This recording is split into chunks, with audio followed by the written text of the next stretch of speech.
6 लेन जो कि 8 लेन तक विस्तारित करने की अपने आप में योग्यता रखता है। और ये तस्वीरें प्रदर्शनी की आ रही हैं, जहां प्रधानमंत्री नरेंद्र मोदी ने प्रदर्शनी का अवलोकन भी किया है।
ध्वनि के साथ वंदन करें, अभिनंदन करें, स्वागत करें इस पावन भूमि पर मां गंगा की गोद में। यहाँ गंगा एक्सप्रेसवे के उद्घाटन लोकार्पण के कार्यक्रम में देवियों सज्जनों, ये देश का गौरव माननीय प्रधानमंत्री श्री नरेंद्र मोदी जी का शुभागमन, ये सौभाग्य का क्षण जिसका साक्षी हम सब बन रहे हैं। वंदन अभिनंदन इस देश के यशस्वी प्रधानमंत्री श्री नरेंद्र मोदी जी का देवियों सज्जनों।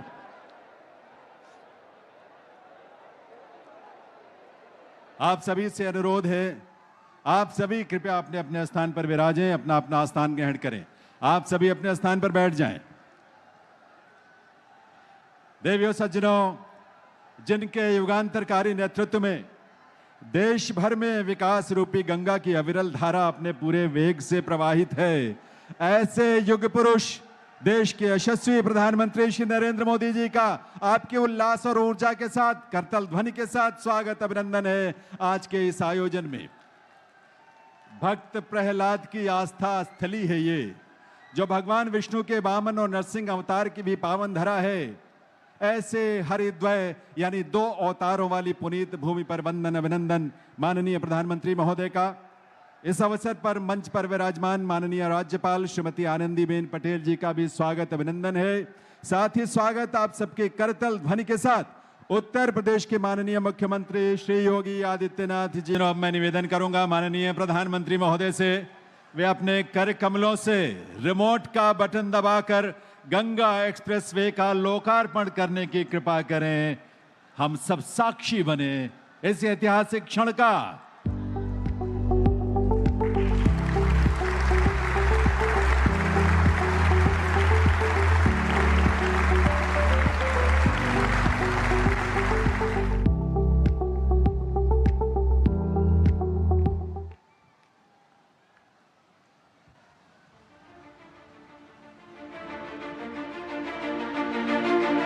बेहतर रास्ते सिर्फ दूरी नहीं, सपनों को भी करीब लाते हैं। सुपर फास्ट सड़कें केवल यात्रा को आसान नहीं बनाती, बल्कि गांवों और शहरों को जोड़कर रोजगार, व्यापार और औद्योगिक प्रगति को बढ़ावा भी देती हैं। यशस्वी प्रधानमंत्री श्री नरेंद्र मोदी जी के इसी विजन के अनुरूप रिकॉर्ड समय में बनाया गया है नेक्स्ट जनरेशन इंफ्रास्ट्रक्चर का पर्याय, नए उत्तर प्रदेश का सबसे लंबा Ganga expressway.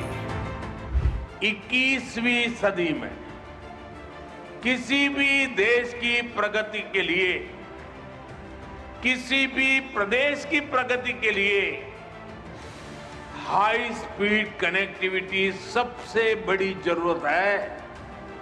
Ganga expressway UP के विकास को गति भी देगा और यूपी को शक्ति भी देगा।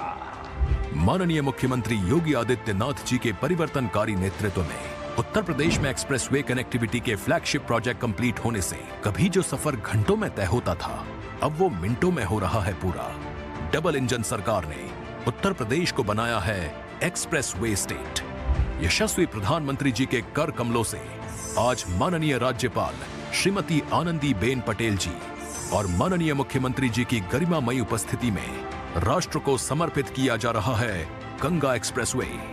अब देश के कुल एक्सप्रेसवे नेटवर्क में उत्तर प्रदेश की सर्वाधिक हिस्सेदारी हो गई है। मेरठ के ग्राम बिजौली से प्रारंभ हापुड़, बुलंदशहर, अमरोहा, संभल, बदायूं, शाहजहांपुर, हरदोई, उन्नाव, रायबरेली, प्रतापगढ़ से होकर प्रयागराज के ग्राम जूडापुर दांदू में समाप्त होने वाले गंगा एक्सप्रेस वे से आच्छादित हैं 12 जनपद और 518 ग्राम। मेरठ को प्रयागराज से जोड़ने का लगभग 600 किलोमीटर का यह एक्सप्रेसवे न केवल एक्सप्रेसवे यातायात की दृष्टि से होगा, बल्कि इस क्षेत्र में औद्योगिक गतिविधियों को आगे बढ़ाने, रोजगार के सृजन को तेजी के साथ आगे बढ़ाने का एक बड़ा अभियान होगा। 120 किलोमीटर प्रति घंटा की स्पीड से डिजाइन किए गए गंगा एक्सप्रेसवे पर 14 दीर्घ सेतु, 165 लघु सेतु, 7 ROB, 32 flyover, 453 underpass, 795 box culvert के साथ ही महत्वपूर्ण मार्गों से 21 स्थानों पर इंटरचेंज, यात्रियों की सुविधा के लिए 9 स्थानों पर जन सुविधा परिसर का कराया गया है निर्माण। स्थानीय जनमानस के सुविधाजनक आवागमन के लिए गंगा एक्सप्रेसवे के दोनों ओर कराया गया है 737 किलोमीटर सर्विस रोड का निर्माण। सुरक्षित और सुव्यवस्थित यात्रा के लिए हर एक किलोमीटर पर लगाए गए हैं सोलर ऊर्जा से संचालित हाईटेक स्मार्ट कैमरे। आपातकालीन परिस्थितियों में भारतीय वायुसेना के फाइटर प्लेन की लैंडिंग व टेक ऑफ के लिए बनाई गई है एयर स्ट्रिप। देश में एक्सप्रेसवे पर सबसे अधिक एयर स्ट्रिप के मामले में भी उत्तर प्रदेश बन गया है नंबर 1। औद्योगिक गलियारा परियोजना के अंतर्गत गंगा एक्सप्रेसवे के सन्निकट 12 जनपदों में स्थापित किए जा रहे हैं integrated manufacturing and logistics clusters. सामाजिक समृद्धि, सामरिक सुरक्षा और औद्योगिक उन्नति का पर्याय गंगा एक्सप्रेसवे समग्र विकास की वो नई सुबह है जिसके हर मोड़ पर तरक्की कर रही है आपका इंतजार। काम दमदार, डबल इंजन सरकार। हार्दिक बधाई आप सभी को गंगा एक्सप्रेसवे के लोकार्पण की। देवी सज्जनों, आइए आप सबके सम्मान और कृतज्ञता से भरी करतल ध्वनि के साथ निवेदन करें माननीय प्रधानमंत्री श्री नरेंद्र मोदी जी से उनके संबोधन के लिए, इस ऐतिहासिक अवसर पर उनके शुभ संदेश के लिए। माननीय प्रधानमंत्री महोदय।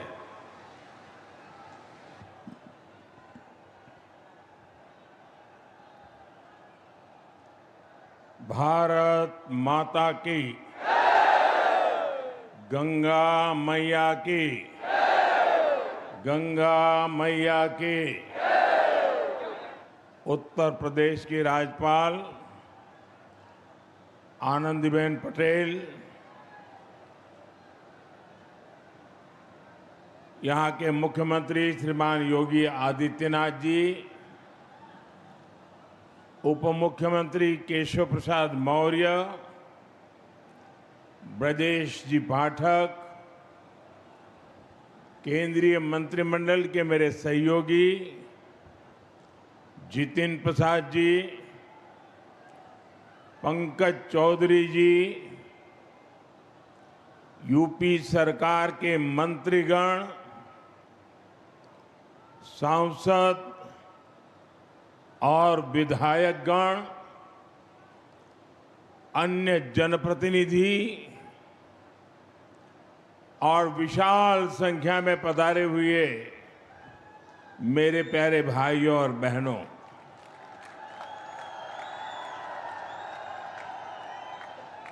सर्वप्रथम मैं भगवान नरसिंह की इस पुण्य भूमि को प्रणाम करता हूं। यहां से कुछ किलोमीटर की दूरी पर मां गंगा कृपा बहाती हुई गुजरती है, इसलिए ये पूरा क्षेत्र ही तीर्थ से कम नहीं है। और मैं मानता हूं यूपी को एक्सप्रेस वे का यह वरदान ये भी मां गंगा का ही आशीर्वाद है।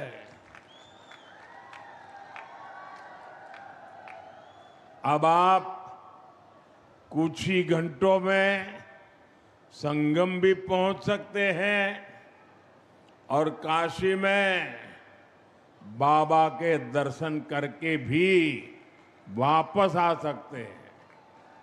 साथियों, जैसे मां गंगा हजारों वर्षों से यूपी की और इस देश की जीवन रेखा रही है, वैसे ही आधुनिक प्रगति के इस दौर में उनके समीप से गुजरता ये एक्सप्रेसवे ये यूपी के विकास की नई लाइफलाइन बनेगा। ये भी अद्भुत संयोग है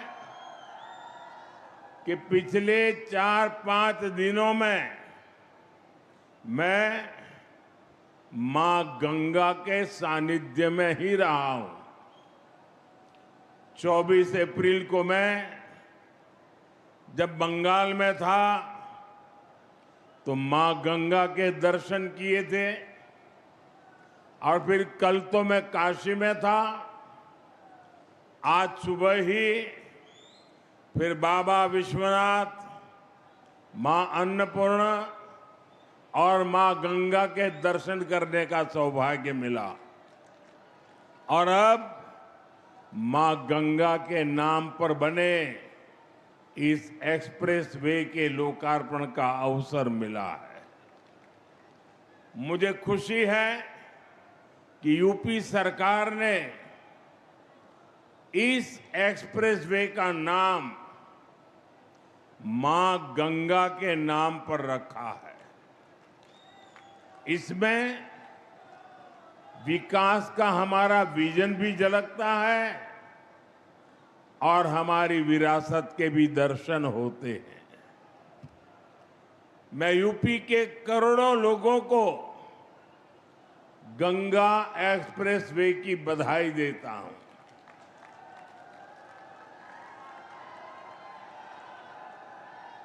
साथियों, आज लोकतंत्र के उत्सव का भी एक अहम दिन है। बंगाल में इस समय दूसरे चरण का मतदान हो रहा है और जो खबरें आ रही हैं उनसे पता चलता है कि बंगाल में भारी मतदान हो रहा है। पहले चरण की तरह ही जनता वोट देने के लिए बड़ी संख्या में घरों से निकल रही है। लंबी लंबी कतारों की तस्वीरें सोशल मीडिया में छाई हुई है। पिछले 6-7 दशक में जो नहीं हुआ, जिसकी कल्पना भी मुश्किल थी, वैसे निर्भीक वातावरण में बंगाल में इस बार वोटिंग हो रहा है। लोग भय मुक्त होकर वोट दे रहे हैं। ये देश के संविधान और देश के मजबूत होते लोकतंत्र का पुण्य प्रतीक है। मैं बंगाल की महान जनता का आभार व्यक्त करता हूं कि वो अपने अधिकार के प्रति इतनी सजग है, बड़ी संख्या में वोटिंग कर रही है। अभी वोटिंग खत्म होने में कई घंटे बाकी है। मैं बंगाल की जनता से आग्रह करूंगा कि लोकतंत्र के इस पर्व में ऐसे ही उत्साह से भाग लें। साथियों, कुछ समय पहले जब बिहार में चुनाव हुए तो बीजेपी एनडीए ने प्रचंड जीत दर्ज की थी, एक इतिहास रच दिया था।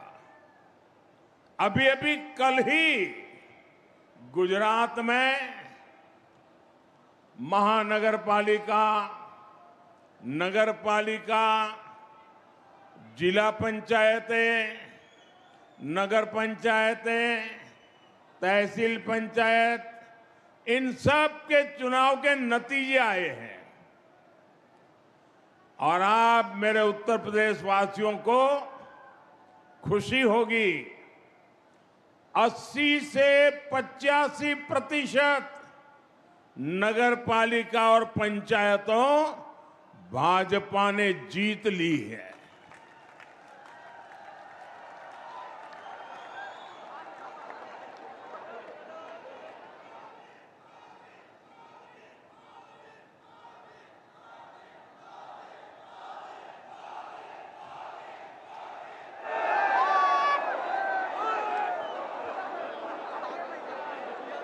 और मुझे विश्वास है कि इन 5 राज्यों के चुनाव में भी भाजपा ऐतिहासिक जीत की हैट्रिक लगाने जा रही है।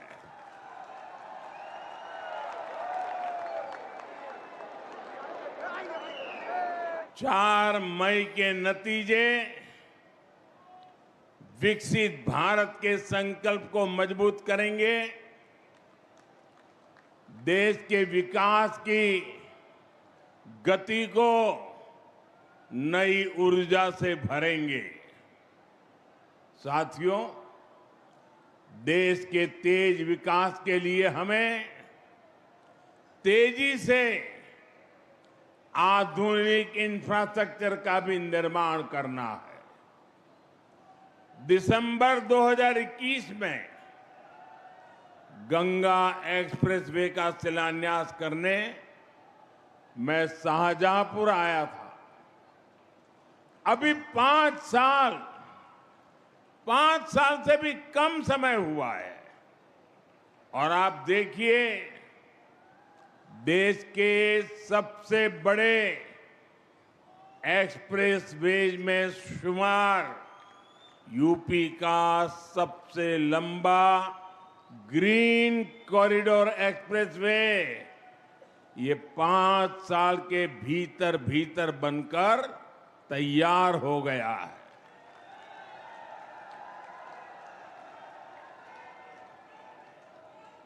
आज हरदोई से इसका लोकार्पण भी हो रहा है।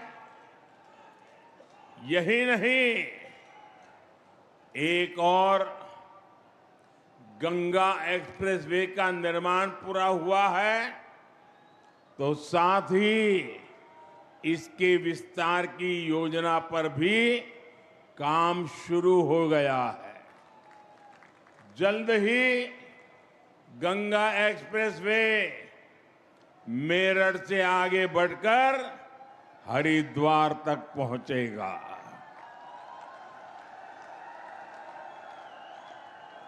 इसके और बेहतर उपयोग के लिए फर्रुखाबाद लिंक एक्सप्रेसवे का निर्माण कर इसे अन्य एक्सप्रेसवे से भी जोड़ा जाएगा। ये है डबल इंजन सरकार का विजन। ये है भाजपा सरकार के काम करने की स्पीड। ये है भाजपा सरकार के काम का तरीका।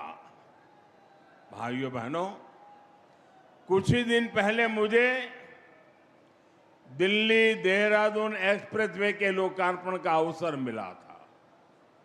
तब मैंने कहा था कि ये नए बनते एक्सप्रेसवे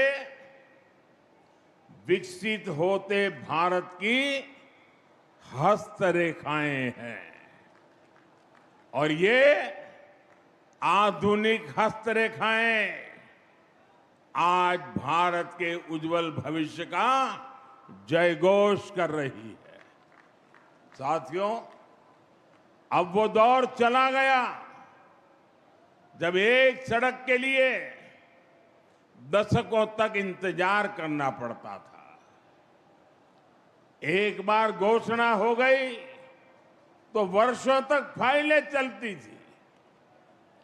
चुनाव के लिए पत्थर लग जाता था, उसके बाद सरकारें आती रहती थी, जाती रहती थी, लेकिन काम का कुछ अता पता नहीं लगता था। कभी कभी तो पुराने फाइलें ढूंढने के लिए बड़े बड़े अफसरों को 2-2 साल तक मेहनत करनी पड़ती थी। डबल इंजन सरकार में शिलान्यास भी होता है और तय समय में लोकार्पण भी हो करके रहता है। इसलिए ही आज यूपी के एक्सप्रेसवे से भी ज्यादा रफ्तार अगर कहीं है तो वो यूपी के विकास की रफ्तार ही है। साथियों, वो एक्सप्रेसवे केवल एक हाई स्पीड सड़क नहीं है, ये नई संभावनाओं का, नए सपनों का, नए अवसरों का गेटवे है। गंगा एक्सप्रेसवे करीब 600 किलोमीटर लंबा है। पश्चिमी यूपी में मेरठ, बुलंदशहर, हापुड़, अमरोहा, संभल और बदायूं, मध्य यूपी में शाहजहांपुर, हरदोई, उन्नाव, रायबरेली, पूर्वी यूपी में प्रतापगढ़ और प्रयागराज, इनके आसपास के दूसरे जिले गंगा एक्सप्रेसवे, इससे इन इलाकों के करोड़ों लोगों का जीवन बदलेगा। साथियों, इन क्षेत्रों को गंगा जी और उनकी सहायक नदियों की उपजाऊ मिट्टी का वरदान मिला है, लेकिन पहले की सरकारों ने जिस तरह किसानों की उपेक्षा की, उसके कारण किसान परेशानियों के में ही घिर करके रह गए। यहां के किसानों की फसलें बड़े बाजारों तक नहीं पहुंच पाती थी, कोल्ड स्टोरेज की कमी थी, लॉजिस्टिक का अभाव था, किसानों को उनकी मेहनत का सही मूल्य नहीं मिलता था। अब उन कठिनाइयों का समाधान भी तेजी से होगा। गंगा एक्सप्रेसवे से कम समय में बड़े बाजारों तक पहुंच मिलेगी। यहां खेती के लिए जरूरी इंफ्रास्ट्रक्चर का विकास होगा, इससे हमारे किसानों की आय बढ़ेगी। साथियों, गंगा एक्सप्रेसवे यूपी के एक छोर को दूसरे छोर से तो जोड़ता ही है, ये एनसीआर की असीम संभावनाओं को भी करीब लाएगा। गंगा एक्सप्रेसवे पर गाड़ियां तो दौड़ेगी ही, इसके किनारे नए औद्योगिक अवसर विकसित होंगे।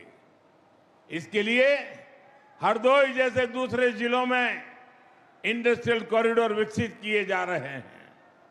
इससे हरदोई, शाहजहांपुर, उन्नाव समेत सभी 12 जनपदों में नए उद्योग आएंगे। अलग अलग सेक्टर्स जैसे फार्मा, टेक्सटाइल आदि के क्लस्टर्स विकसित होंगे। युवाओं के लिए रोजगार के नए अवसर भी तैयार होंगे। साथियों, हमारे ये युवा मुद्रा योजना और ओडीओपी जैसी योजनाओं को उसकी ताकत से खुद भी नए नए कीर्तिमान गढ़ रहे हैं। यहां छोटे उद्योग, एमएसएमईज को बढ़ावा मिल रहा है। बेहतर कनेक्टिविटी की सुविधा से उनके लिए भी नए रास्ते खुलेंगे। मेरठ की स्पोर्ट्स इंडस्ट्री, संभल का हैंडीक्राफ्ट, बुलंदशहर के सिरेमिक, हरदोई का हैंडलूम, उन्नाव का लेदर, प्रतापगढ़ के आंवला प्रोडक्ट्स, ये सब बड़े स्केल में देश दुनिया के मार्केट में पहुंचेंगे। लाखों परिवारों के इससे आमदनी बढ़ेगी। आप मुझे बताइए, क्या पुरानी सरकार में हरदोई, उन्नाव जैसे जिलों में इंडस्ट्रियल कॉरिडोर बनाने की कल्पना तक हो सकती थी क्या? हमारे हरदोई से भी एक्सप्रेसवे गुजरेगा, ये कोई सोच सकता था क्या कभी? ये काम केवल भाजपा सरकार में ही संभव है।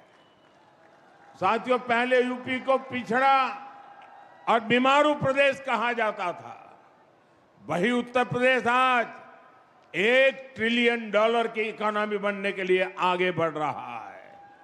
ये एक बहुत बड़ा लक्ष्य है, लेकिन इसके पीछे उतनी ही बड़ी तैयारी भी है, क्योंकि यूपी के पास इतनी असीम क्षमता है। देश की इतनी बड़ी युवा आबादी का पोटेंशियल यूपी के पास है। इस ताकत का इस्तेमाल हम यूपी को मैन्युफैक्चरिंग हब बनाने के लिए कर रहे हैं। यूपी में नए उद्योग और कारखाने लगेंगे। यहां जब बड़ी मात्रा में निवेश आएगा, तभी यहां आर्थिक प्रगति के दरवाजे खुलेंगे, युवाओं के लिए रोजगार के अवसर पैदा होंगे। भाइयों बहनों, इसी विजन को केंद्र में रखकर बीते वर्षों में लगातार काम हुआ है।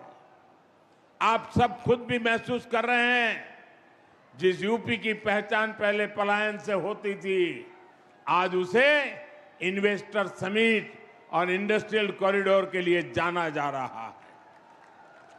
यूपी की इन्वेस्टर समिट में देश और दुनिया से कंपनियां आती हैं।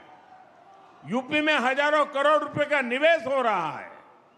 आज अगर भारत दुनिया में दूसरा सबसे बड़ा मोबाइल निर्माता है, तो उसमें बहुत बड़ा योगदान यूपी का है। आज भारत जितने मोबाइल बना रहा है, उसमें आधे मोबाइल हमारे यूपी में बन रहे हैं। अभी कुछ ही हफ्ते पहले मैंने नोएडा में सेमीकंडक्टर प्लांट का शिलान्यास भी किया है। साथियों, आप सब जानते हैं एआई के इस दौर में सेमीकंडक्टर कितनी बड़ी फील्ड बनाती जा रही है। यूपी उसमें भी लीड लेने के लिए आगे बढ़ रहा है। भविष्य में असीम अवसरों वाला बहुत बड़ा क्षेत्र यूपी के लोगों के लिए खुल रहा है। साथियों, उत्तर प्रदेश का औद्योगिक विकास आज भारत की सामरिक ताकत भी बन रहा है। आज देश के 2 डिफेंस कॉरिडोर में से एक यूपी में है। बड़ी बड़ी डिफेंस कंपनियां यहां अपनी फैक्ट्री लगा रही है। ब्रह्मोस जैसी मिसाइलें, जिनका लोहा दुनिया मानती है, आज वो यूपी में बन रही है। रक्षा उपकरणों के निर्माण में जो छोटे छोटे पार्ट चाहिए होते हैं, उनकी सप्लाई के लिए एमएसएमईज को काम मिलता है। इसका बहुत बड़ा लाभ उत्तर प्रदेश के एमएसएमई सेक्टर को हो रहा है। छोटे छोटे जिलों में भी अब युवा बड़े बड़े उद्योगों से जुड़ने का सपना देख सकते हैं। साथियों, आज उत्तर प्रदेश इतनी तेज गति से विकास कर रहा है क्योंकि यूपी ने पुरानी सियासत को भी बदला है और नई पहचान भी बनाई है। आप याद करिए, एक समय यूपी की पहचान गड्ढों से होती थी। आज वही यूपी देश में सबसे ज्यादा एक्सप्रेसवेज वाला प्रदेश बन चुका है। पहले यहां पड़ोस के जिले तक जाना भी बड़ा मुश्किल होता था, लेकिन आज उत्तर प्रदेश में 21 एयरपोर्ट है, 5 इंटरनेशनल एयरपोर्ट है। अब तो नोएडा इंटरनेशनल एयरपोर्ट का उद्घाटन भी हो चुका है। गंगा एक्सप्रेसवे से नोएडा इंटरनेशनल एयरपोर्ट कुछ ही घंटों की दूरी पर है। भाइयों बहनों, हमारा उत्तर प्रदेश भगवान राम और भगवान कृष्ण की धरती है, लेकिन पिछली सरकारों ने अपनी करतूतों के कारण अपराध और जंगल राज को यूपी की पहचान बना दिया था। यूपी के माफियाओं पर फिल्में बनती थी, लेकिन अब यूपी की कानून व्यवस्था का देश भर में उदाहरण दिया जाता है। भाइयों बहनों, संसाधनों का बंदरबाट करने वाले जिन सपाइयों के हाथ से सत्ता गई है, उन्हें यूपी की ये प्रगति पसंद नहीं आ रही है। वो एक बार फिर यूपी को पुराने दौर में धकेलना चाहते हैं। वो एक बार फिर समाज को बांटना और तोड़ना चाहते हैं। साथियों, समाजवादी पार्टी विकास विरोधी भी है और नारी विरोधी भी है। अभी बीते दिनों देश ने एक बार फिर सपा और कांग्रेस जैसी पार्टियों का असली चेहरा देखा है। केंद्र की एनडीए सरकार संसद में नारी शक्ति वंदन संशोधन लेकर आई थी। अगर ये संशोधन पास हो जाता तो साल 2029 के चुनाव से ही महिलाओं को विधानसभा और लोकसभा में आरक्षण मिलता।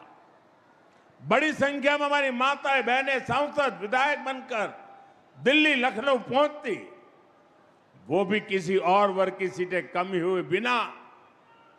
लेकिन सपा ने इस संशोधन बिल के खिलाफ वोट किया। साथियों, इस बिल से सभी राज्यों की सीटें भी बढ़ती है। हमने संसद में साफ साफ कहा था सभी राज्यों की सीटें एक ही अनुपात में बढ़ेगी। लेकिन यूपी को गाली देकर पॉलिटिक्स करने वाली डीएमके जैसी पार्टियां, उन्हें इस बात पर आपत्ति थी कि यूपी की सीटें क्यों बढ़ेगी।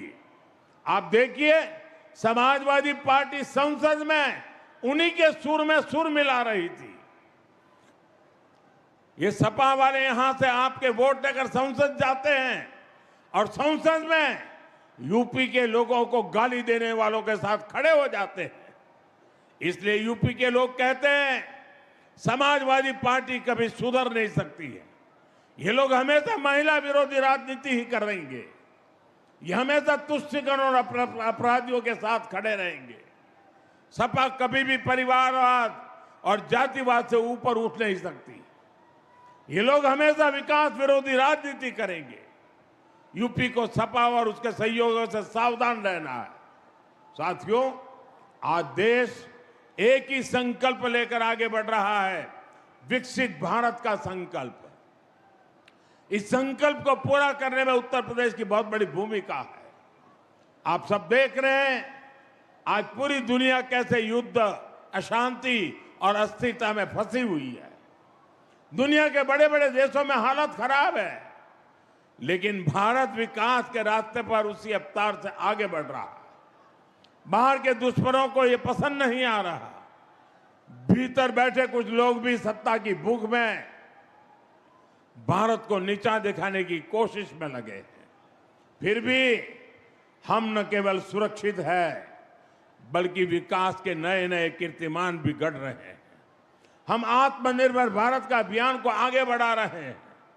हम आधुनिक से आधुनिक इंफ्रास्ट्रक्चर का निर्माण कर रहे हैं। गंगा एक्सप्रेसवे इसी दिशा में एक और मजबूत कदम है। मुझे विश्वास है गंगा एक्सप्रेसवे जिन संभावनाओं को हमारे दरवाजे तक लेकर आएगा, यूपी के लोग अपने परिश्रम और अपनी प्रतिभा से उन्हें साकार करके रहेंगे। इसी संकल्प के साथ आप सभी को एक बार बहुत बहुत बधाई, बहुत बहुत धन्यवाद। भारत माता की, भारत माता की। वंदे वंदे वंदे वंदे वंदे। बहुत बहुत धन्यवाद।